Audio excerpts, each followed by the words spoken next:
The expansion of British power in India அந்த லெசனில் second part பார்க்குறோம். செகண்ட் பார்ட்டில் ஃபர்ஸ்ட் பார்ட்டில் வந்து ட்ரேட் வார்ஸ், கர்நாடிக் வார்ஸ் 1, 2, 3 இதெல்லாம் முடிஞ்சிருச்சு. அதுக்கு ரீகேப் நீங்கள் பார்க்கணுன்னா அந்த ஃபர்ஸ்ட் வீடியோவை பார்த்துக்கலாம். இதுக்கு முன்னாடி அப்லோட் பண்ணியிருக்கிற வீடியோ அது. நான் இப்போ வந்து நம்ம கான்குவெஸ்ட் ஆஃப் பெங்காலிருந்து ஸ்டார்ட் பண்ணலாம். ஏன் பெங்காலை ஃபஸ்ட்டு கான்குவர் பண்ணுறாங்க அப்படின்றது ஒரு கேள்வி. அது ஏன்னு சொன்னால், உங்களுக்கு இப்போ தான் வந்து டெல்லி கேபிட்டலாக இருக்கிறது தெரியும். அதுக்கு முன்னாடிலாம் வந்து பெங்கால் தான் உங்களுக்கு கேபிட்டலாக இருந்துச்சு. அதுக்கு ஒரு ஸ்டோரி இருக்குது. ஆக்சுவலாக பார்ட்டிஷன் ஆஃப் பெங்கால் தெரியும்ல, 1907 நடந்திருக்கும். அப்போது வந்து அந்த பெங்காலை பார்ட்டிஷன் பண்ணதுனால மக்கள் ரொம்ப கோவமாயிட்டாங்க. அதுக்கப்புறம் அதை திருப்பியும் சேர்க்குற டைமில் இவங்க திருப்பியும் டெல்லிக்கு சேஞ்ச் பண்ணதுக்கு காரணம், இதுக்கு மேலே அந்த ஊரில் இவ்வளோ ட்ரபிள் நம்ம கொடுத்தக்கப்புறம் அங்கே சர்வே பண்ண முடியாது அப்படின்ற காரணத்தினால தான். ஸோ கேபிட்டலாக பெங்காலை வச்சிருக்கிற அளவுக்கு ஃப்ளரிஷ் ஆகிட்டு இருந்த ஒரு ஸ்டேட் தான் வந்து பெங்கால். ஸ்டேட்னு அப்போ சொல்ல முடியாது, பிரசிடென்சிஸ் உங்களுக்கு தெரியும். அப்போது மொத்த இந்தியாவுமே 3 பிரசிடென்சிஸாக பிரிச்சிருப்பாங்கன்னு சொல்லியிருக்கோம் ஆல்ரெடி. என்னென்னு உங்களுக்கு தெரியும், Bombay, Madras and Bengal presidency. So almost இந்த உத்தர் பிரதேஷ், உத்தரகாண்ட், டெல்லி ஏரியா, அந்த ராஜஸ்தான் ஏரியா, மத்திய பிரதேஷ் எல்லாத்தையுமே இந்த பெங்கால் பிரசிடென்சி கவர் பண்ணும். ஸோ ஈவன் அந்த நார்த் ஈஸ்ட் இருக்குல்ல, அதை கூட கவர் பண்ணும். ஸோ நார்த் ஈஸ்ட்னு எடுத்துக்கிட்டாலே ஃபுல்லாகவே ரிசோர்ஸஸ் தான். So richest province in Indian subcontinent பெங்காலை சொல்லலாம். அதனால தான் பிரிட்டிஷோட டார்கெட் வந்து பெங்கால் மேலே போச்சு. நெக்ஸ்ட் பாயிண்ட் வந்து கான்குவெஸ்ட் ஆஃப் பெங்காலில் 1717 இது எப்படி இவங்க வந்து ஸ்டெப் இன் பண்ணுறாங்க பெங்கால்குள்ளே அப்படின்றதான் கொஸ்டின். ஸோ அதுக்கு யார் வந்து வழி வகுக்கிறாங்க அப்படின்னு சொன்னால், முகல் எம்பரர் ஃபருக் ஷார் தான். அவர் என்ன பண்ணுறாரு, privilege of importing goods from Bengal without டேக்ஸே நீங்கள் வந்து கட்ட வேணாம். எதுக்குமே நீங்கள் இம்போர்ட் பண்ணிக்கலாம், எக்ஸ்போர்ட் பண்ணிக்கலாம், ஆனால் நீங்கள் அதுக்கான வரி எதுவுமே செலுத்த வேணாம் அப்படின்ற ப்ரிவிலேஜை கொடுக்குறாரு. யாருக்கு? பிரிட்டிஷ் அந்த கம்பெனிக்கு கொடுக்குறாரு. இப்போல்லாம் நம்ம வந்து என்னன்னு சொல்லிட்டு இருக்கணும், பிரிட்டிஷை கம்பெனின்னு தான் சொல்லணும். ஏன்னா கம்பெனி தான் இப்போ ரூல் பண்ண ஆரம்பிச்சிருக்கு. எப்போ வந்து க்ரௌன் ரூல் வரும்ன்றதை நம்ம இன்ட்ரடக்ஷன்லேயே பேசியிருப்போம். 1857 அப்புறமா தான் ஒரு ரிவால்ட் நடக்கும். அதுவும் கிரேட் 8 தான் இருக்குது. அது பார்ப்போம் அடுத்த லெசனில். ஸோ அது வரைக்கும் கம்பெனின்னு தான் சொல்லிகிட்டு இருப்போம். ஸோ கம்பெனிக்கும் இந்த ரைட்டை கொடுக்குறாங்க. யார் கொடுக்குறாங்கன்னா, ஃபருக் ஷியார். இம்போர்ட் பண்ணிக்கலாம், எக்ஸ்போர்ட் பண்ணிக்கலாம் வித்தவுட் டேக்ஸ் கொடுக்கறதுக்கு. அதுக்கு பேர் வந்து தஸ்தக்குன்னு சொல்லுவாங்க. அப்படின்னா அது வந்து ஒரு பாஸ், திவானி ரைட்ஸ்லாம் படிப்போம்ல, அதுதான். அது அடுத்த பார்ட்டில் வரும். இதுக்கு பேர் வந்து தஸ்தக். இது எப்போ கொடுப்பாங்கன்னா 1717 நீங்கள் டேக்ஸ் கட்டாமல் ட்ரேட் பண்ணிக்கலாம் அப்படின்றதுக்காக. அண்டு ஒரு பெரிய இடத்துல ஒருத்தங்க உள்ளே வராங்கன்னு சொன்னால் எல்லாருமே அதை அக்செப்ட் பண்ணிக்க மாட்டாங்க. ஒரு சில பேர் வந்து அதுக்கு அகெயின்ஸ்டாக தான் இருப்பாங்க. உங்களுக்கு பிடிக்கலன்னு சொல்லி அவங்களுக்கு மேலே இருக்கிற அந்த டிஸ்லைக்கை காட்ட தான் செய்வாங்க. அப்படி நல்லவங்க, அப்படி 2 பேர் இருந்தாங்க. அது வந்து அலிவர்தி கான் அண்ட் சிராஜ் உத்தவ்லா. இவங்க 2 பேரும் அகெயின்ஸ்ட் த பிரிட்டிஷ். இவங்க வந்து ஒரு பர்டிகுலர் காலத்துக்கு சிராஜ் உத்தவ்லாவும், அதுக்கப்புறம் இன்னொரு பர்டிகுலர் காலத்துக்கு வந்து அலிவர்தி கானுமே ரூல் பண்ணிட்டு இருந்திருப்பாங்க பிரிட்டிஷை. ஃபருக் ஷாருக்கெல்லாம் அப்புறம் சொல்கிறேன், ஃபருக் ஷாருக்கு அப்புறம். ஸோ இவங்களுக்கு சண்டைன்னு வந்துச்சுன்னு சொன்னால் ஃபருக் ஷார் கூட வந்தது கிடையாது. ஏன்னா அவங்க சப்போர்ட்டாக தான் இருந்தார். ஏன்னா அவங்களோட ரியல் ஃபேஸ் வந்து ஃபருக் ஷாருக்கு தெரியல. தெரிஞ்சிருந்தாலும் ஒன்றும் செஞ்சுருக்க மாட்டார்.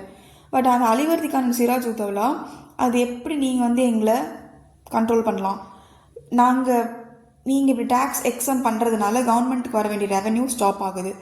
ஸோ இதை தடுக்கிறாங்க அவங்க. ஸோ இதோட நீட்சி தான் என்னன்னு சொன்னால், 1717 ஆரம்பித்து விட்டு ஒரு 40 இயர்ஸ் போயிட்டுருக்கு. ஃபருக் ஷார் சீக்கிரமே ரிட்டையர் ஆகிடுவார். அதுக்கப்புறம் அலிவர்தி கான் வந்து ஆட்சி பண்ணுவார். அதுக்கப்புறம் சிராஜ் உத்தவ்லாவும் வந்துடுவார். ஸோ இதுக்கு எண்டு பாயிண்ட் எங்கே இருக்குன்னு சொன்னால், இந்த பெங்காலில் நடந்துகிட்ருக்கிற பிரச்சனைக்கு, அதாவது இந்த கம்பெனி அந்த ரெவன்யூ கொடுக்காமல் இருக்குது ஸ்டேட்டுக்கு. பட் இவங்க வந்து ஆனால் அதை கொடுக்கணும்னு எதிர்பார்க்குறாங்க. யார் எதிர்பார்க்குறாங்க? சிராஜ் உத்தவ்லா. ஆனால் அது கம்பெனி மறுக்குது. ஸோ அதுக்கோட எண்ட் பாயிண்ட் என்னன்னு சொன்னால், பேட்டில் ஆஃப் பிளாசின்னு ஒன்று 1757 வருது. ஸோ 1717 அவர் தஸ்தக் கொடுக்க ஆரம்பித்ததோட ரிசல்ட்டு தான் வந்து என்னென்னா 1757 பிளாசி, பேட்டில் ஆஃப் பிளாசி. இந்த பேட்டில் ஆஃப் பிளாசி என்ன பண்ணுச்சுன்னா இன்னுமுமே பிரிட்டிஷோட கையை வந்து அப்பர் ஹேண்ட் எடுக்க வச்சுது. ஸ்ட்ராங்காக ரொம்ப லீகலாக நாங்கள் இதை ஆட்சி பண்ணுவோம் அப்படின்னு சொல்லிட்டு அவங்க ஒரு ரூலிங், அந்த கம்பெனி ஒரு ரூலிங் பவராகவே மாறினது வந்து 1757 பேட்டிலுக்கு அப்புறம் தான். ஸோ அது என்ன ஆகுதுன்னு பார்க்கலாம். அதுக்கப்புறம் சிராஜுத்தௌலா கேப்சர் பண்ணிட்டாரு 17 கல்கட்டாவை. இது யார் ஸ்டார்ட் பண்ணி விடுவாங்கன்னு கேட்டால் அந்த சிராஜுத்தௌலா தான். இவர் தான் வந்து ஸ்டார்ட் பண்ணி விடுவார். ஏன்னா இதுக்கு முடிவே இல்லாமல் போயிட்டுருக்கு, விட்டால் இவங்க ஃபுல்லாக எக்ஸ்ப்ளாய்ட் பண்ணிவிடுவாங்க. ஆக்சுவலாக பண்ணிட்டாங்க ஒரு கட்டத்தில். பெங்கால் ஃபேமைனில் நீங்கள் பெருசாக கேள்விப்பட்டிருப்பீங்க. லைக் ரொம்ப அவ்வளோ கோடி பேர் வந்து இறந்துருப்பாங்க அந்த பெங்கால் ஃபேமைனில். பாகிஸ்தான், இந்தியா பிரிவினைகளாக விட அதிகமான பேர் வந்து இதில் இறந்துருப்பாங்க. ஸோ என்னென்னா சாப்பாடு இல்லாமல் இருந்தாங்க. அதுதான் அதில் பெரிய விஷயமே. பிகாஸ் ஆஃப் இந்த கம்பெனி இவங்க ரூல் பண்ணிட்டு இருந்தனால. ஸோ சிராஜுத்தௌலா சண்டை போட்டு அங்கே இருக்கிற கம்பெனியை விரட்டி விடணும் அப்படின்னு யோசிச்சு 1756 இந்த பிரச்சனையை ஸ்டார்ட் பண்ணியிருப்பார். அதுக்கப்புறமா தான் இது பேட்டில் ஆஃப் பிளாசினே மாறுது. ஸோ அவருக்கு அதுக்கு என்ன பண்ணியிருப்பாருன்னு சொன்னால், அங்கே உள்ள அஃபீஷியல்ஸ், இந்த கம்பெனியில் வேலை பார்க்குற கிளர்க்ஸ், அக்கௌண்டன்ட்ஸ், இவங்க எல்லாரையும் கூப்பிட்டு ஒரு பிளாக் ஹோல் ட்ராஜடின்னு சொல்லுவாங்க. எதுக்கு பிளாக் ஹோல் ட்ராஜடின்னு வந்துச்சுன்னு சொன்னால், சயின்டிஃபிக்காக அது ஒரு ரீசன் சொல்கிறாங்க. பிளாக் ஹோல்ன்றது உங்களுக்கு தெரியும், அதில் எதுவுமே எந்த ரேஸ் எதுவுமே உள்ள நுழைய முடியாது அப்படின்ட்டு. ஸோ அதை தான் வந்து திருப்பியும் சொல்கிறாங்க, அதை நேம் பண்ணியிருக்காங்க. இவர் என்ன பண்ணார்னா, ஒரு டஞ்சன், ஒரு குட்டி ரூம்குள்ளே அவங்க எல்லாரையும் ஒரு 126 உள்ளே போயிருப்பாங்க. நிறைய பேர் உள்ளே போட்டிருக்காங்க. அதில் 26 வந்து கேஷுவாலிட்டிஸ். அப்புறம் நிறைய பேர் ரொம்ப பேர் இறந்துட்டு தான் ஒரு ஜேர்னலில் இந்த பிரிட்டிஷ் அது ஒரு ஐ விட்னஸ் பார்த்த ஒரு லேடி வந்து எழுதியிருப்பாங்க. ஸோ சிராஜுத்தௌலா அதை செஞ்சார். திஸ் ஆங்கர்ட், இது ரொம்ப கோவப்படுத்திருச்சு யாரை, அந்த கம்பெனி அஃபிஷியல்ஸு. ஸோ அவங்க வந்து என்ன பண்ணுறாங்கன்னா, ஸோ இவங்கக்கிட்ட சண்டை போட்டு இவங்களோட ஃபோர்ஸஸ் சொல்லியிருக்கேன்ல, ஒரு இடத்துல மட்டும் இவங்க இல்லை, எல்லா இடத்துலையுமே ஈவன் மெட்ராஸ் பிரசிடென்சிலாம் இவங்களோட ஸ்ட்ராங் ஹேண்ட் இருந்துச்சு. ஸோ அங்கேருந்து சில பேரை ஹெல்ப்பு கூப்பிட்டு இவங்களுக்கு திருப்பி சண்டை போட்டு அதுக்கப்புறம் என்ன ஆச்சுன்னு சொன்னால், என்டையராக ஃபுல் கண்ட்ரோல் எடுக்கிற மாதிரி வந்துருச்சு. இவங்க சும்மா இருந்திருந்தா கூட, சிராஜுத்தௌலா சொல்கிறேன், அவர் வந்து இந்த பிரச்சனையை ஸ்டார்ட் பண்ணாமல் இருந்திருந்தால் கூட இவ்வளோ ஆகியிருக்காது. அவங்க வெறும் ரெவன்யூ கலெக்ட் பண்ணிவிட்டு அவங்க பாட்டில் இருந்திருப்பாங்க. பட் பெங்காலோட என்டையர் கண்ட்ரோலுமே இந்த பேட்டில் ஆஃப் பிளாசிக்கு அப்புறம் வேறு வழியே இல்லாமல் இவங்ககிட்ட வந்துருச்சு. இவங்க தோத்துட்டாங்கன்னு சொன்னால் சிராஜுத்தௌலா அங்கே ஆட்சி பண்ண முடியாது. ஸோ அவரை அனுப்பிச்சிட்டாங்க. இவர் இனிமேல் இங்கே ஆட்சி பண்ணக்கூடாதுன்னு சொல்லிட்டு இவங்களுக்கு ஏற்ற மாதிரி ஒரு பப்பட் ரூலர் சொல்லியிருப்பேன். அதாவது நீங்கள் பேருக்கு ரூலராக இருந்துக்கோங்க, நாங்கள் சொல்கிற பாலிசிஸ் இதை உங்கள் பேரில் நாங்கள் இது எல்லாத்தையும் செஞ்சுக்குவோம் அப்படின்னு சொல்லிட்டு. ஸோ அப்படிப்பட்டவர் தான் வந்து மீர் ஜாஃபரை வந்து பப்பட் ரூலராக ஆக்கிடுறாங்க. எதுக்குன்னா பெங்காலுக்கு. ஸோ ஒரு 1 இயர் ப்ராசஸில் 1757 பேட்டில் ஆஃப் பிளாசில் அப்போ யார் வின் பண்ணதுன்னு சொன்னால், ஆட்டோமேட்டிக்கலி கம்பெனி தான் வின் பண்ணுது. ஓகே. ஸோ இப்போ மீர் ஜாஃபர்னு ஒருத்தர் இருக்கார்ல, இவருக்குமே வந்து ஒரு பர்டிகுலர் கட்டத்துக்கு அப்புறம் யாராலையுமே ஒருத்தவங்க சொல்கிறத என்டையராக கேட்டுட்டு இருக்கவே முடியாது. அவருக்குமே என்ன பிரச்சனைன்னு சொன்னால், இவங்க நம்மளை ரொம்ப கண்ட்ரோல் பண்ணுறாங்க அப்படின்ற ஒரு கட்டத்துக்கு அவரும் வந்துட்டார். ஸோ அவர் வந்து திருப்பியும் இவங்க மேலே சண்டை போட ஆரம்பிக்கிறாரு. அதுதான் பேட்டில் ஆஃப் பக்சார்னு ஒன்று ஆரம்பிக்குது. 57 64க்கு எவ்வளோ இயர்ஸ், ஒரு 7 இயர்ஸ் இல்லை, 57 to 67 அந்த 7 இயர்ஸ் தான். ஸோ அதுக்குள்ளே திருப்பி அந்த மீர் ஜாஃபரே இன்னும் கொஞ்சம் ஆலிஸ் சேர்த்துக்கிட்டு, பக்கத்து ஸ்டேட் இந்த மாதிரி கொஞ்சம் பேரை சேர்த்துக்கிட்டு அகெயின் சண்டை போட ஆரம்பிக்கிறாங்க பிரிட்டிஷ் கூட. அதுதான் battle of Buxar. So battle of பக்சாரில் என்ன ஆகுதுன்னு சொன்னால், கொஞ்சம் பேர் சேர்த்துக்கிறாங்கன்னு சொன்னல, அது யாருன்னா மிர் காசிம், அவங்களோட son in law, with Nawab of அவுதுன்றதுக்கு அவாதும் ஒன்று தான். இப்போ ப்ரெசன்ட் லக்னோ இருக்குல்ல, அதுதான் அப்படி அந்த காலத்தில் அப்படி சொல்லுவாங்க. ஸோ 3 பேர் மொத்தம், மீர் காசிம், நவாப் ஆஃப் அவுதுக்கு பேருனா Shujauddaula, along with Mughal emperor Shah Alam II. இவங்க எல்லாம் சேர்ந்துக்கிட்டு சண்டை போட ஆரம்பிக்கிறாங்க. ஸோ இவங்க 3 பேரும் சேர்ந்து கம்பெனியை எதிர்த்திருந்தா கண்டிப்பாக இவங்க வின் பண்ணியிருப்பாங்க. நமக்கு தான் தெரியுமே, நம்ம ஒருத்தர் வந்து கண்டிப்பாக இது ஃபஸ்ட்டே சொல்லியிருப்பேன், ஃபர்ஸ்ட் பார்ட்லேயே, அந்த ஃபஸ்ட் லெசன்லேயும் சொல்லியிருப்பேன் நிறையா. ஃபர்ஸ்ட் பார்ட்டில் என்ன பார்த்தோன்னு சொன்னால், கண்டிப்பாக ஒருத்தங்களை வந்து பீட்ரே பண்ணுற மாதிரி பிரிட்டிஷ் மாற்றிடுவாங்க. எய்தர் பை கேஷ் கொடுத்தோ, இல்லை உங்களுக்கு உங்களை ரூலராக ஆக்குறேன்னு சொல்லியோ, உங்களை கிங்காக ஆக்குறேன்னு சொல்லியோ, இதை மாதிரி அவங்க மாற்றிருப்பாங்க. ஸோ இந்த ஷா ஆலம் டூ பீட்ரே பண்ணிட்டாங்க யாரை? மீர் காசிமை. இங்கே சண்டை போடுறேன், உங்கள் ஃபோர்ஸஸ் உங்களுக்கு கொடுக்குறேன்னு சொல்லிவிட்டு அந்த ஃபோர்ஸ் அங்கே போயிட்டு அப்படியே அவங்க சைட் போயிடுவாங்க. ஸோ இவங்க வாரில் வந்து தோக்குற மாதிரி ஆயிடுச்சு battle of பக்சாரில்.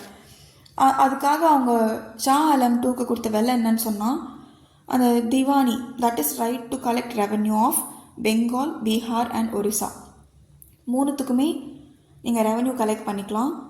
Shah Alam two வந்து பண்ணிக்கலான்னு சொல்கிறாரு. யாரை? பிரிட்டிஷ்க்கு. திவானின்றது ரைட் டு கலெக்ட், நான் ஃபஸ்ட்டு ஸ்லைட்லேயே பார்த்தோம், ரைட் டு கலெக்ட் டேக்ஸஸ். அங்கே தஸ்தக்குன்றது வந்து இம்போர்ட் எக்ஸ்போர்ட் பண்ணிக்கலாம், அதுக்கு டேக்ஸ் நீங்கள் கட்ட வேணாம். யார் கட்ட வேணாம்? கம்பெனி கட்ட வேணாம் அப்படின்னு சொல்கிறது. பட் இங்கே ஷா ஆலம் டூ என்ன பண்ணிடுறாருன்னு சொன்னால், நீங்கள் ரெவன்யூவே கலெக்ட் பண்ணிக்கலாம். எதில்? பெங்கால், பீகார், ஒரிசா. என்டையர் பெங்கால் பிரசிடென்சிக்கு சொல்லலை, பெங்கால், பீகார் அண்ட் ஒரிசா அந்த 3 இடத்துல மட்டும் நீங்கள் என்ன பண்ணிக்கலாம்? டேக்ஸ் கலெக்ட் பண்ணிக்கலாம். ஸோ வரி வசூலிக்கிற உரிமையே யார் கொடுத்துட்டா? இப்போது ஷா ஆலம் டூ பிரிட்டிஷ்க்கு கொடுத்துட்டாங்க அந்த கம்பெனிக்கு. ஸோ இப்போது இந்த கம்பெனி என்ன பண்ணுன்னு சொன்னால், இது யாரோட நன்மைக்காக வார் நடந்துச்சு? ஆக்சுவலி யார் இதில் பெனிஃபிஷரி வந்து கம்பெனி தான். பை இவங்க 3 பேரும் ஆக்சுவலி தோற்று போயிட்டாங்க. யார்? மீர் காசிம், சுஜா உத்தௌலா, இவங்க எல்லாம். ஆனால் இதில் பெனிஃபிஷரி இவங்க தான். அப்போ காசு இவங்க யார்? இந்த வாருக்குக்கான செலவு இருக்குல்ல, இந்த சோல்ஜர்ஸ்க்கு கொடுத்த சேலரியாக இருக்கட்டும், அதுக்கான அந்த அம்யூனிஷன்ஸ்லாம் இருக்குல்ல, அதுக்கான செலவு, இது எல்லாத்தையுமே இவங்க என்ன பண்ணுவாங்கன்னு சொன்னால், வார் இன்டெம்னிட்டி, இந்த சண்டைக்கு இவ்வளோ செலவாயிருக்கு, இதை நீங்கள் தான் கொடுக்கணும்னு சொல்லிட்டு இந்தியா கிட்டே கேட்பாங்க. இந்தியா இந்த சென்ஸ் இது இப்போ பெங்கால் ஆட்சி பண்ணிகிட்டு இருக்காங்களா அவங்கக்கிட்ட. ஸோ பெங்காலோட ரெவென்யூவில் ஸ்டேட் அந்த ப்ரொவின்ஸோட ரெவென்யூவில் இருந்து 50 lakh rupees யார் எடுத்துக்கிட்டான்னு சொன்னால் கம்பெனி எடுத்துக்கிச்சு. இப்போ வந்து மீர் ஜாஃபர் ஒரு பர்டிகுலர் காலகட்டத்துக்கு வச்சுருந்தாங்கல்ல, டைட்டுலர் ஹெட்டாக, அதுக்கு பப்பட் ரூலர்னு சொல்லலாம். அதே மாதிரி ஷா ஆலம் டூ இப்போ வச்சுருக்க ஆரம்பிக்கிறாங்க. எதனோட ரிசல்ட்டாக? பேட்டில் ஆஃப் பக்சாரோட ரிசல்ட்டாக. நெக்ஸ்ட்டு இந்த பேட்டில் ஆஃப் பக்சாருக்கு அப்புறம் என்ன பண்ணுறாங்கன்னா, இவங்க தான் இப்போது ரெவென்யூ கலெக்ட் பண்ணுற அளவுக்கு வளர்ந்துட்டாங்கல்ல. ஸோ டியூவல் அட்மினிஸ்ட்ரேஷன் இந்த பேட்டில் ஆஃப் பக்சார்லாம் எப்படி ஜெயிச்சிருப்பாங்கன்னு சொன்னால், ஹெல்ப் கேட்டிருப்பாங்க. யார்கிட்டனா? ராபர்ட் கிளைவ் கிட்ட. ராபர்ட் கிளைவ் எங்கே இருந்தார்னு சொன்னால் மெட்ராஸில் இருந்திருப்பார். ஸோ அவரை கூப்பிட்டு வின் பண்ணியிருப்பாங்க, அவர் நிறைய ஃபோர்ஸ் கூட்டிகிட்டு வந்து. ஸோ இவர் இங்கே வந்ததுக்காக என்ன பண்ணுவார்னு சொன்னால், டியூவல் அட்மினிஸ்ட்ரேஷன் இன்ட்ரடியூஸ் பண்ணுவார். அதாவது இப்போ இந்த சண்டை போட்டுட்டு இருக்கிறதுக்கு அப்புறம் ரெவென்யூவும் நாங்கள் கலெக்ட் பண்ணுறோம், அட்மினிஸ்ட்ரேட்டிவ் வேலையும் சில இடத்துல நாங்கள் பார்க்குறோம், எங்களுக்கு காசு வந்தால் மட்டும் போதும், மக்களை பார்த்துக்கிற வேலையை நீங்களே பார்த்துக்கோங்க அப்படின்றதான் இதோட இன்டென்ஷன். அதுக்கு என்ன பண்ணுறாங்கன்னு சொன்னால் 2ஆக பிரிப்பாங்க. இந்த டுவெல் அட்மினிஸ்ட்ரேஷன் என்னென்னா, இப்போ பெங்கால் இருக்குன்னா அதோட அட்மினிஸ்ட்ரேட்டிவ் வேலை, அதாவது அட்மினிஸ்ட்ரேட்டிவ் வேலைன்னா என்ன? பிரச்சனைக்குரிய வேலை. லைக் ஒரு இடத்துல ஒரு கொலை நடந்துருச்சு, தெஃப்ட் நடந்துருச்சு, இல்லை மக்களுக்கு ஒரு பிரச்சனை, இதை அட்ரெஸ் பண்ணுறது அட்மினிஸ்ட்ரேட்டிவ் வேலை. அப்புறம் ரெவென்யூ விஷயம் என்னன்னு சொன்னால், மக்கள் கட்டுற காசெல்லாம் கலெக்ட் பண்ணிக்கிறது. ஸோ அதுக்கு கலெக்டர்ஸ்னு ஒருத்தவங்களை உருவாக்கி இந்த பிரிட்டிஷ் என்ன பண்ணாங்க, கம்பெனி என்ன பண்ணாங்க, அது கலெக்ட் பண்ணிக்கிட்டே இருந்தாங்க. ஸோ இப்போது கம்பெனி வந்து பணம் வசூலிக்கிற வேலையை மட்டுமே பார்த்துச்சு, அட்மினிஸ்ட்ரேஷன் வேலையை பார்க்கல. அதுக்கு தான் வந்து என்ன பண்ணாங்க, டைட்டில் ஹெட் இருக்காங்கல்ல, அவங்கள்ட்ட கொடுத்துட்டாங்க. ஸோ அந்த நவாப் வந்து இப்போ இதிலேருந்து தெளிவாக என்ன தெரியுதுன்னு சொன்னால், நவாப் வந்து 3 இடத்துல தான் ரெவென்யூ கலெக்ட் பண்ணுறதுக்கான வேலையை கொடுத்தாங்க. இப்போ என்னன்னா, என்டையராகவே நவாபுக்கும் வரி வசூலிக்கிறதுக்கும் சுத்தமாக சம்மந்தம் இல்லை, உங்களுக்கு சேல்ரி மாதிரி நாங்கள் கொடுத்துருவோம் அப்படின்னு இப்போ ஸ்டார்ட் பண்ணிட்டாங்க. இந்த டுவெல் அட்மினிஸ்ட்ரேஷனில் இதான் நடந்துச்சு.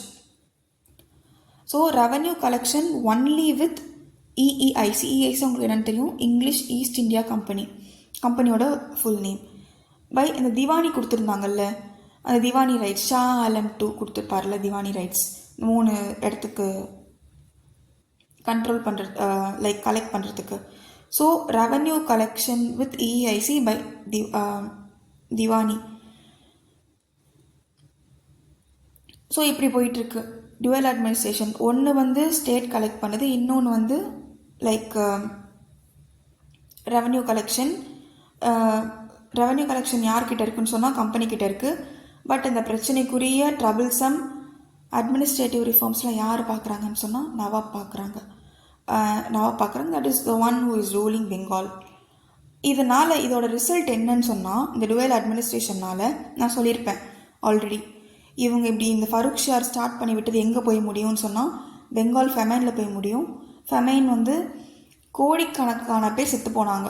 இப்போ அது ஏதோ கணக்கு சொல்லுவாங்க, வேர்ல்டு வார் 1, 2 இதில் செத்தவங்களை கணக்கு பண்ணுறப்போ இது அதிகம்னு சொல்லுவாங்க. லைக் ஸோ பெங்கால் ஃபெமைன் வந்து 1770 நடக்குது.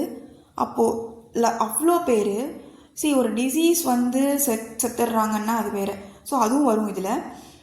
ஏன்னா போதுமான மருத்துவ வசதிகள் அந்த டைம் இல்லாமல் இருக்கும். ஏன்னு சொன்னால் எங்கே கஜானாவில் காசு இருக்குது மக்களுக்கு செலவு பண்ண, வர காசு எல்லாத்தையுமே தான் பிரிட்டிஷ் எடுத்துகிட்டு இருக்காங்கல்ல, கம்பெனி எடுத்துகிட்டு இருக்கு. ஸோ பெங்கால் ஃபெமைன் 1770 நடக்குது. அது ஒரு பிக்கெஸ்ட் இம்பேக்ட்.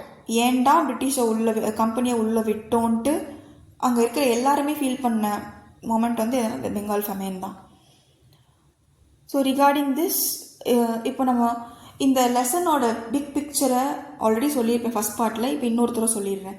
என்ன இதுக்கு கண்டென்ட்டுன்னு சொன்னால், பிரிட்டிஷ் வந்து எப்படி எக்ஸ்பேண்ட் பண்ணிகிட்டு இருக்காங்க அவங்க பவர் அப்படின்னு சொல்லிட்டு. இப்போ நான் பார்த்தது பெங்காலில் என்னென்ன பண்ணாங்க, அதனால் மக்களுக்கு என்னென்ன பாதிப்பு நடந்துச்சு, அதில் யார் யார் சம்மந்தப்பட்டிருந்தாங்க, யார் அகெயின்ஸ்டு யார் support. For example Shah Alam to support, Farrukh Siyar support பண்ணியிருப்பார்.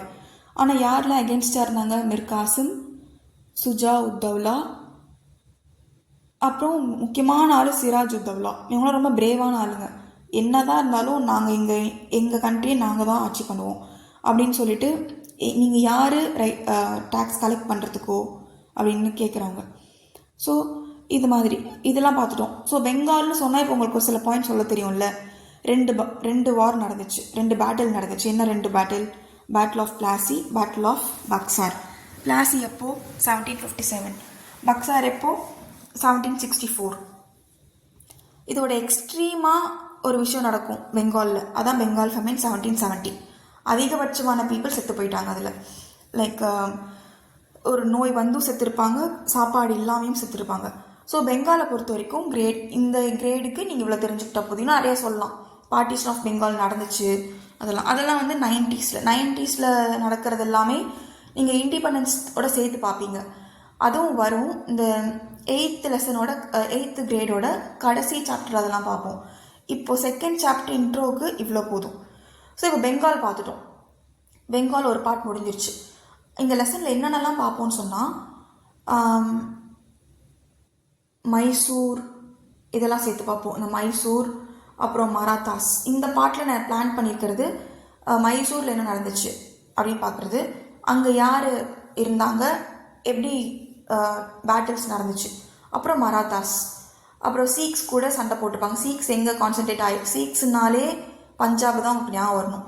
அப்புறம் மராத்தாஸ்னாலே எங்கே, மகாராஷ்டிரா, அதாவது டெக்கன் ரீஜன். ஓகே, இதெல்லாம் ஒரு பேசிக் விஷயம் நீங்கள் ஞாபகம் வச்சுக்கணும் எப்பயுமே. மராத்தாஸ்னா மகாராஷ்டிரானா என்ன ஏரியா, டெக்கன் ரீஜன் அப்படி. அப்புறம் பஞ்சாப்னாலே சீக்ஸ். ஓகே, ஸோ இப்போ பெங்காலில் இந்த டுவல் அட்மினிஸ்ட்ரேஷனோட முடிக்கிறோம்.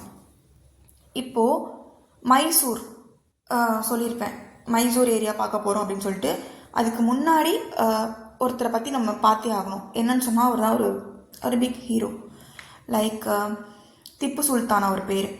இவர் ஹைதர் அலின்ற ஒருத்தருடைய பையன்.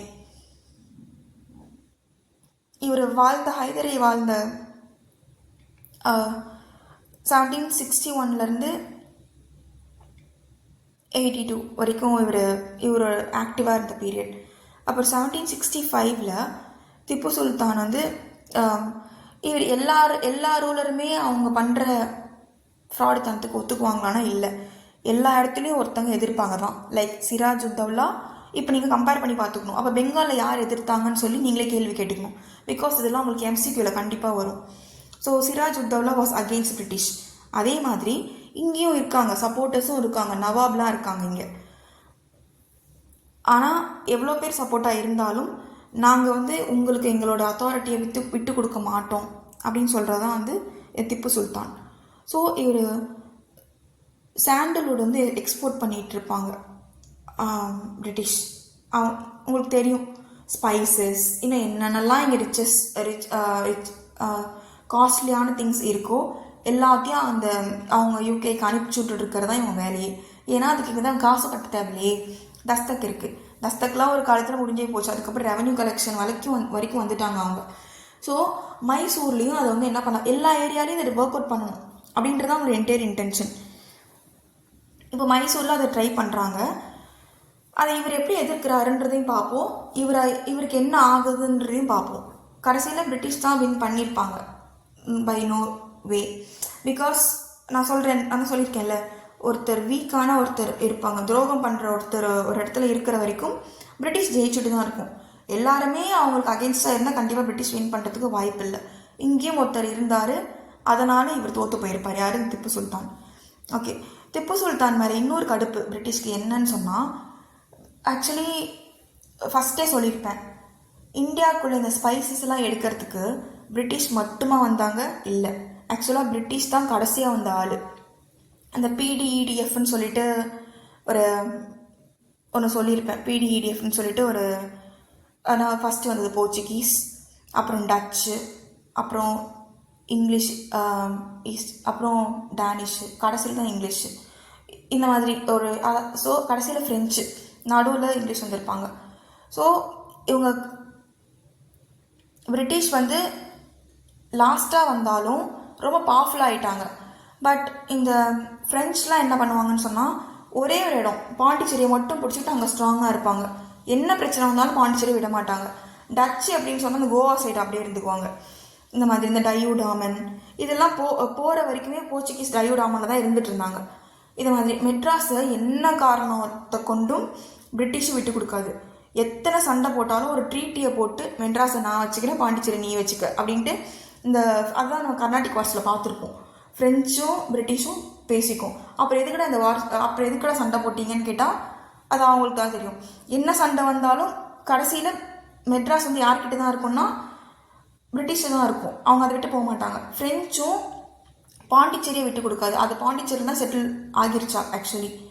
ஸோ இது மாதிரி தான் போயிட்டுருக்கும். அப்படிப்பட்ட அப்போது இந்த பிரிட்டிஷ்க்கு கூட வந்திருப்பாங்களே யூரோப்பியன்ஸ், இந்த போர்ச்சுகீஸ், டச்சு, ஃப்ரெஞ்சு, இவங்களாம் எதிராளி தான், ஃப்ரெண்ட்ஸ் இல்லை. தேவைப்படுறப்ப சேர்ந்துக்குவாங்க. பட் இப்போதைக்கு ரைவல் தான் அவங்க. ஏன்னா கர்நாடிக் வார்ஸ்லாம் ஃபைட் பண்ணியிருப்பாங்க. அப்புறம் என்னதான் இருந்தாலும் இவங்களுக்கு ஒரு போட்டி தானே அவங்க ட்ரேட் பண்ணுறதுல. அப்படி இருக்கும். அப்படிப்பட்ட ஃப்ரெஞ்சோட இவர் ரொம்ப ஃப்ரெண்டாக இருப்பார். யார்? திப்பு சுல்தான். அது இவங்களுக்கு ஒரு பெரிய விஷயம். யாருக்கு? அது ஒரு பெரிய கடுப்பாகவே இருந்துட்டு இருந்துச்சு. நமக்கு ஆல்ரெடி இவர் வந்து எதிர்க்கிறாரு, சாண்டலோட கடத்தக்கூடாது அப்படின்னு சொல்லிட்டு. அது மட்டும் இல்லாமல் அவங்களோட ஆப்போனண்ட்டான ஃப்ரெஞ்சுக்கு ஃப்ரெண்டாக வேற இருக்கிறாரு. ரொம்ப க்ளோஸாக இருப்பார் ஃப்ரெஞ்ச் கூடலாம். அவருக்கு கூட ஒரு ஃப்ரெஞ்ச் ஃப்ரெண்டை காட்டுக்கு கூட்டிகிட்டு போய் அவங்களுக்கு ஒரு ஆபத்து வந்து இவர் அந்த ஜாஸை பிளந்து அதான் நீங்கள் போட்டு காட்டியிருப்பேன். அது அந்த ஸ்டோரியை சொல்கிறதுக்காக தான் இந்த picture. You can see here in this picture. என்ன நடந்திருக்கும்னா, இவங்க அந்த ஜாஸை பிளந்து, ஏன்னா அந்த ஃப்ரெஞ்சு ஃப்ரெண்டை காப்பாற்றுறதுக்காக இவர் செஞ்சுருப்பார் Tipu Sultan.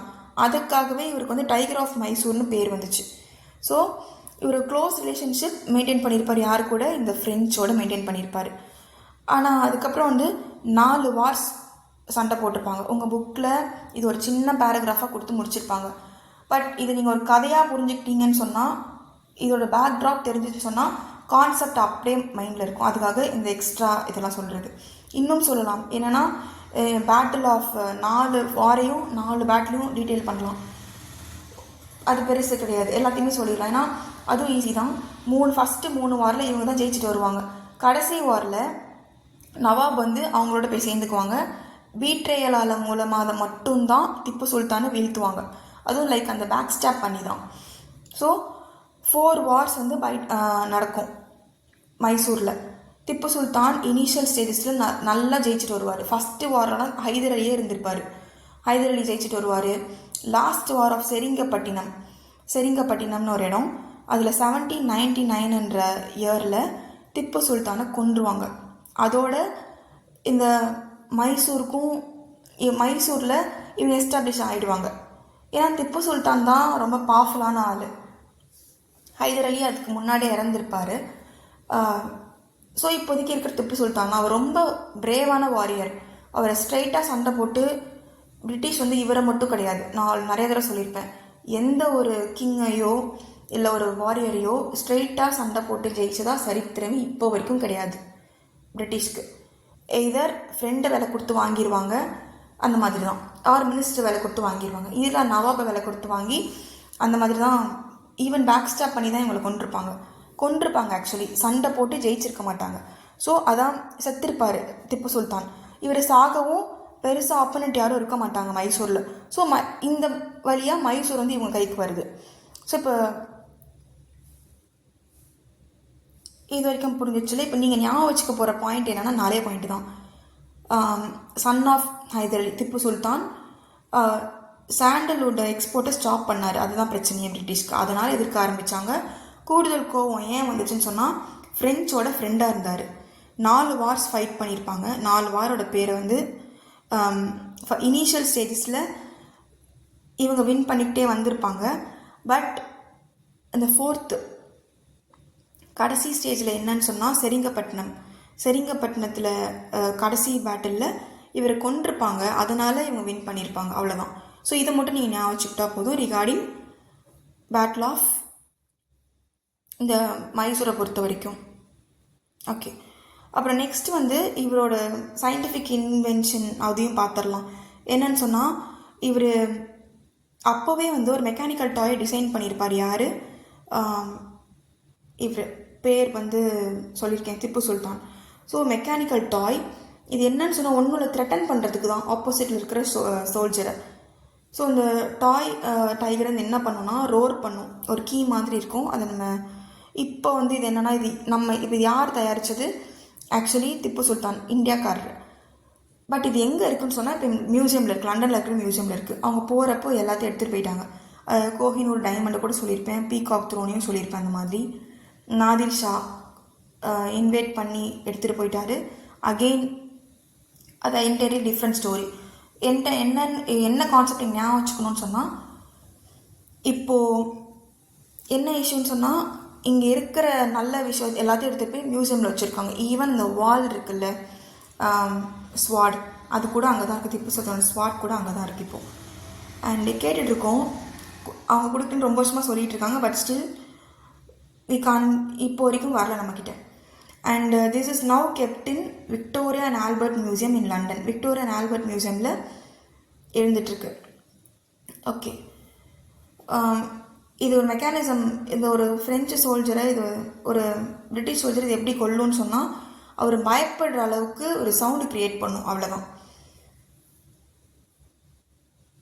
Okay, Anglo Mysore Wars. இந்த வார்ஸை பற்றி கொஞ்சம் டீட்டெயிலாக பார்த்துடலாம். ஆங்கிலோ மைசூர் வார்ஸ் 1767 99 வரை நடக்கும். Fought between Hyder Ali and Tipu Sultan. I mean அது ஹைதர் அலி அப்பா, திப்பு சுல்தான் பையன். இவங்க 2 பேரும் சேர்ந்துக்கிட்டு இங்கிலீஷை எதிர்ப்பாங்க, அவ்வளோதான், பிரிட்டிஷை. ஆக்சுவலி நான் சொன்னது எல்லாமே இங்கே war, you can see the sword here. Sword பார்த்துருக்கீங்களா? இது ரஸ்ட் ஆகாமல் இருக்கும் இப்போ வரைக்கும், அதோட ஸ்பெஷாலிட்டி. ஓகே, இது யார் வச்சுருப்பான்னு சொன்னால் திப்பு சுல்தான் வச்சுருப்பாரு.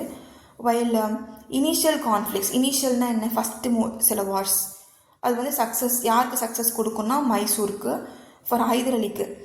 பட் எண்டில் with help of Nizam of Hyderabad இவங்க ஜெயிச்சிருவாங்க.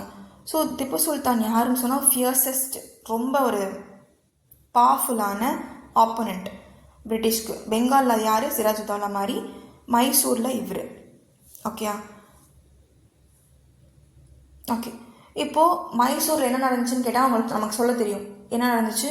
அதில் பிரேவான வாரியர் யாருன்னு கண்டிப்பாக கேட்பாங்க, திப்பு சுல்தான். அவர் எந்த வாரில் இறந்துட்டாருன்னு கேட்பாங்க, எந்த பேட்டிலில்.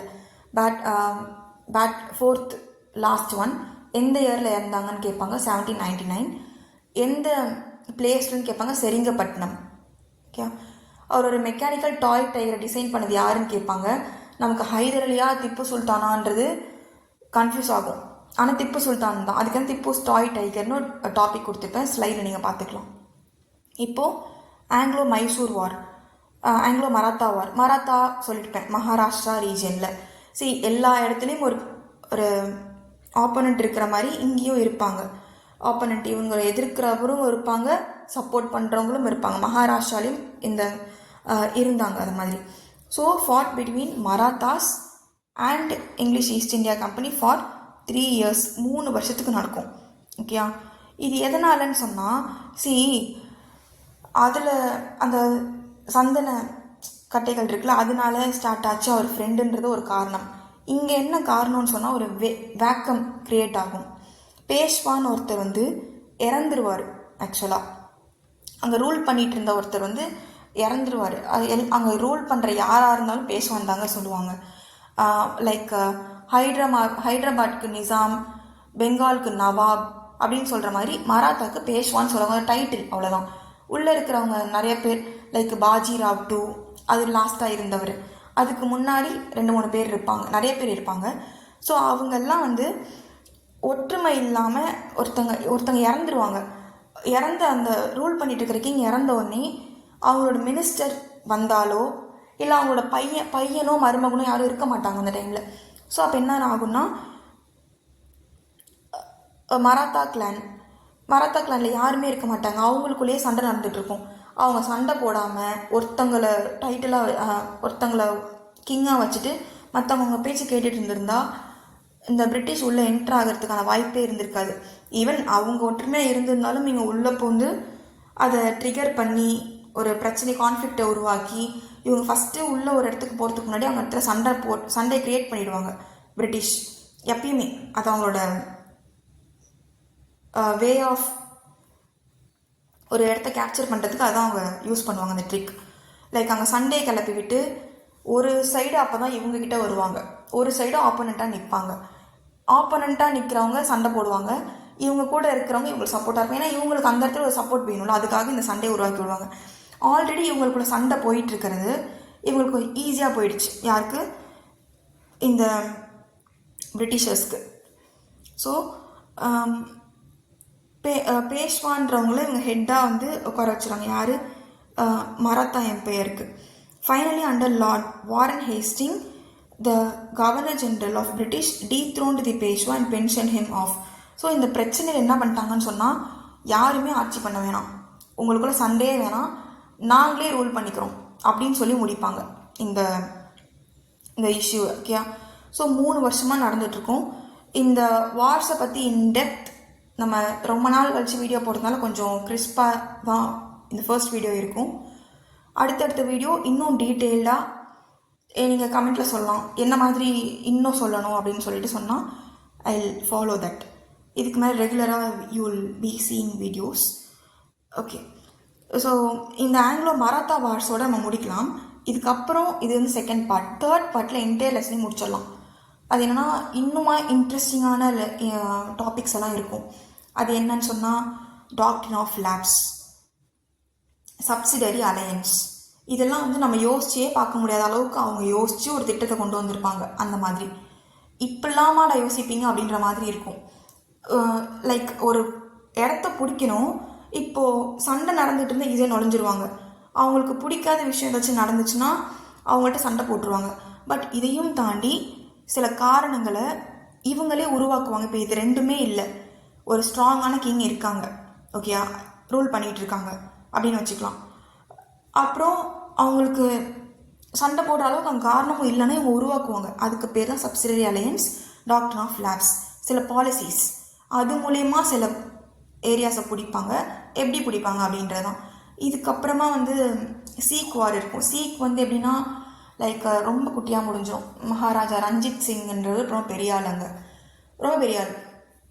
லைக் சிராஜுத்தௌலா பெங்காலில் இருந்த மாதிரி இவர் இருப்பார். இவர் மகாராஜா ரஞ்சித் சிங் சீக்கில் இருப்பார்.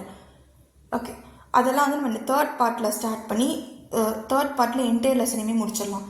இப்போதைக்கு இதில் டவுட்ஸ் இருந்துச்சுன்னு சொன்னால் நீங்கள் கமெண்ட் பண்ணலாம், அது திருப்பி எக்ஸ்பிளைன் பண்ணிடுவேன்.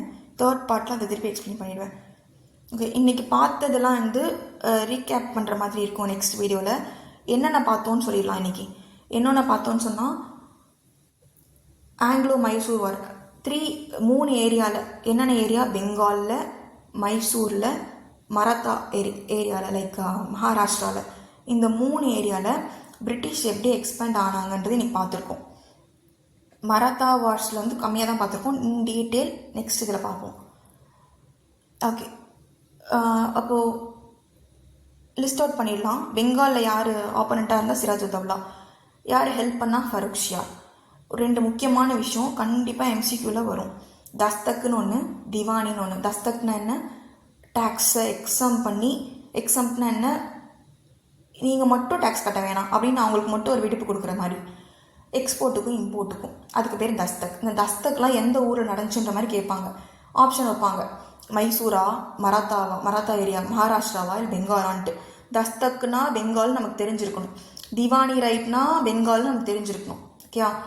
ஓகே, சிராஜுத்தௌலா, சுஜாவுத்தௌலா இவங்கெல்லாம் எந்த ஏரியாவை சேர்ந்தவங்கன்னு தெரிஞ்சுக்கணும். மைசூர் வாரை பற்றி பேசுகிறப்போ சுஜாவுத்தௌலா ஞாபகம் வரக்கூடாது, ஏன்னா அவங்களாம் பெங்காலை சேர்ந்தவங்க. இந்த தெளிவு இருக்கணும். இது பெங்காலை பற்றி. நெக்ஸ்ட் வந்து லைக் நெக்ஸ்ட்டு டுவல் அட்மினிஸ்ட்ரேஷன் பார்த்தோம். டுவல் அட்மினிஸ்ட்ரேஷனில் ராபர்ட் கிளைவ் உள்ளே வருவார். எதுக்கு வருவார்னா அந்த பேட்டிலுக்கு ஹெல்ப் பண்ண வருவார். வந்து ரெவென்யூக்கு அக்சஸ் வந்து இந்தியன் கிங்ஸ்க்கு இருக்காத மாதிரி பார்த்துக்குவார். இது டுவல் அட்மினிஸ்ட்ரேஷன். அப்போ திப்பு சுல்தான் பற்றி பார்த்தோம். அண்ட் அகெயின் அவரோட இன்வென்ஷன் பற்றி பார்த்தோம், அவர் என்ன கண்டுபிடிச்சிருக்காரு, அவங்களோட வால் பற்றி பார்த்தோம். அப்புறம் லாஸ்ட்டாக வந்து மராத்தாஸில் முடிச்சிருப்போம். ஸோ இந்த வீடியோவில் இந்த 3 டாபிக்ஸ் 3 இல்லை 4 இருக்குது. டுவல் அட்மினிஸ்ட்ரேஷன் சேர்த்தா 4. டுவல் அட்மினிஸ்ட்ரேஷன் எங்கே இம்ப்ளிமெண்ட் பண்ணாங்கன்றது ரொம்ப முக்கியம். எங்கே, பெங்காலில். டுவல் அட்மினிஸ்ட்ரேஷன்னு பேசினாலே அது எங்கே தான், பெங்காலில் தான்.